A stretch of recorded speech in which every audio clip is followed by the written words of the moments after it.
عزیزان محترم، خود جو ہے وہ آئمہ علیہ الصلوۃ والسلام ایک اور حدیث کے اندر یہ صفت بیان کر رہے ہیں کہ یہ دو چیزیں بہت ضروری ہیں، یہ دو چیزیں بہت ضروری ہیں. یعنی جب انسان محاسبے کی طرف بڑھتا ہے دو چیزیں، پہلی چیز کیا ہے کہ غیر خدا سے لا تعلق ہو جائے، یعنی صرف خدا کے علاوہ، یعنی کہ لوگوں کی طرف توجہ رکھے کہ یہ دے گا وہ دے گا، نہ، اصل تعلق اس کا صرف خدا کی طرف ہو. خدا وسیلہ بنائے کسی کو، وہ خدا کی مرضی ہے. پہلا آپ کا کنیکشن صرف خدا کے ساتھ ہو. دوسرا، آپ کو اگر کوئی دیکھے تو اس کو یہ لگے کہ ہاں یہ خدا ہی پہ امیدوار رہتا ہے. یعنی ایسا نہ ہو کہ آپ کو دیکھے تو بولا بھائی اس کی تو اپنی حالت ہے تو ہمیں کہاں دین کی طرف لے کے جائے گا، یہ تو خود ہی صحیح نہیں چل رہا. عزیزان محترم، یعنی یہ اپنے وجود میں آپ ڈالیں گے تو معاملے آگے بڑھیں گے. تو محاسبہ نفس کا جو ہے وہ بہت ضروری ہے.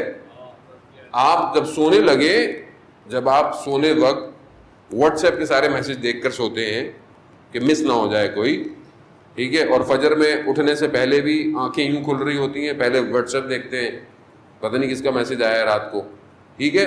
تو اسی طرح تھوڑا سا واٹس ایپ اس کا دیکھ لیں جو اوپر والا ہے کہ بھائی میں نے سارا دن کیا بھیجا میسج، اس کی طرف سے کیا میسج آیا ہے. وہ کیا ہے کہ میں نے سارا دن کیا کیا. تھوڑی دیر لگتی ہے کہ میں نے کیا کیا، نماز پڑھی، ٹائم پہ پڑھی، صحیح ہے، کسی کو لفظ زبان سے کسی کا دل تو نہیں دکھایا، کوئی کسی کا پیسہ تو نہیں کھایا، ماں باپ کا احترام کیا، بیوی کے ساتھ اخلاق میرا ٹھیک رہا، بچوں کے ساتھ میرا رویہ ٹھیک رہا، آفس میں صحیح رہا، کالج میں ٹھیک رہا، یونیورسٹی میں ٹھیک رہا، نہ محرم سے چیٹ تو نہیں کی میں نے، کتنی تصویریں دیکھی. ہاں مطلب کون کرے گا، اب یہ دوسرا تھوڑی آگے کرے گا کوئی آپ کے لیے، خود کرے گا. کتنی غلطی سے انسٹاگرام کھولے، کتنی یوٹیوب کی لنک کھولے، کتنے فیس بک کے لوگوں کے اسٹیٹس چیک کیے، یہ سب. اب آپ کو پتا ہو کہ یہاں غلطی کہاں ہوئی میرے سے، یعنی آپ کو خود اپنے آپ سے سچا ہونا پڑے گا. آپ کو اپنے آپ سے تو سچے ہو کم از کم، دوسروں سے نہ ہو کم از کم. یعنی اپنے آپ کو جھوٹ نہ بولے، ہاں غلطی ہو گئی، بھائی ہو گئی غلطی، کیا کرے، خوب استغفار کرو، توبہ کرو، استغفار کرو کہ پروردگار غلطی ہو گئی، تو جانتا ہے میری ذات میں کمزور ہوں اس معاملے میں، تو ہی لطف کر کے یہ چیزیں میرے سامنے نہ آیا کرے. وہ بات تو کرے خدا سے. مگر قرآن کیا کہہ رہا ہے کہ جب حضرت یوسف گئے، زلیخا نے بلایا 7 دروازے بند کر کے، یعنی 7 لیئر ہیں اور بند ہے، پھر زلیخا کے پاس. تو زلیخا نے جب کہا تو حضرت یوسف نے یہ نہیں بولا کہ زلیخا کو کہ تمہارا شوہر کیا سوچے گا، مطلب وہ یہ ہے میں کام کر، نہیں، کچھ نہیں کہا، صرف خدا پروردگار تو بہتر جانتا ہے، تو بچانے والا ہے. کہا یوسف مڑ جاؤ. اب یوسف نے یہ نہیں کہا کہ یہاں پروردگار دروازے تو بند ہیں، نہیں، مڑ جاؤ. مڑ گئے، دروازے سارے کھل گئے.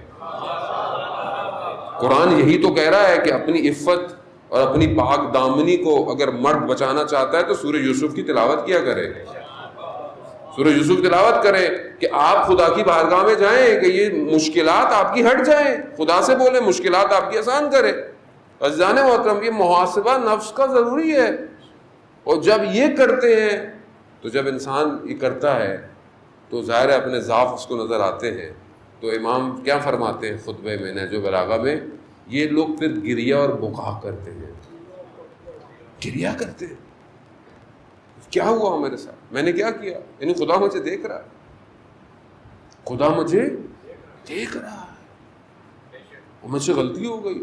یعنی انسان کانپنا شروع ہو جائے، یعنی ذرا سا بھی اسے اگر برزخ کھل جائے، ذرا سا برزخ کھل جائے. ایک عالم دین کہتے ہیں کہ میں قبرستان میں تھا، میں نے قبرستان میں دیکھا بڑی اچھی خوشبو آ رہی ہے، تو میں نے دیکھا کہ ایک بڑا نورانی سا ایک جوان گیا ہے قبرستان میں. تو میں نے دیکھا جا کر ایک قبر میں جا کے غائب ہو گیا. تو میں سمجھ گیا کہ یہ قبر کے اندر گیا ہے، خوشبو ہے. تھوڑی دیر میں بھی اس خوشبو کو محسوس کر رہا تھا، دیکھا ایک بہت ہی گندی تعفن کی بدبو آنے لگ گئی. کیا دیکھا کہ ایک کالے رنگ کا کتا آ رہا ہے. کتا آیا اور وہ بھی اسی قبر میں چلا گیا. تھوڑی دیر بعد میں نے دیکھا وہ جو خوبصورت سا نورانی جوان گیا تھا وہ بری حالت میں قبر سے باہر نکلا، باہر جا رہا تھا. تو میں نے جو ہے وہ پوچھا کہ ظاہر وہ عارف تھے، جیسے میں نے بولا کہ جب انسان اہل ذکر ہو جائے تو آنکھیں کچھ اور دیکھتی ہیں، یہ نہیں دیکھتی. تو میں نے اس سے پوچھا کہ کیا معاملہ ہے؟ کہا میں اس بندے کا جس کا انتقال ہوا ہے اس کا نیک عمل تھا، میں اس کی قبر روشن کرنے گیا تھا لیکن اس کے برے عمل نے آ کر مجھے بھگا دیا. اللہ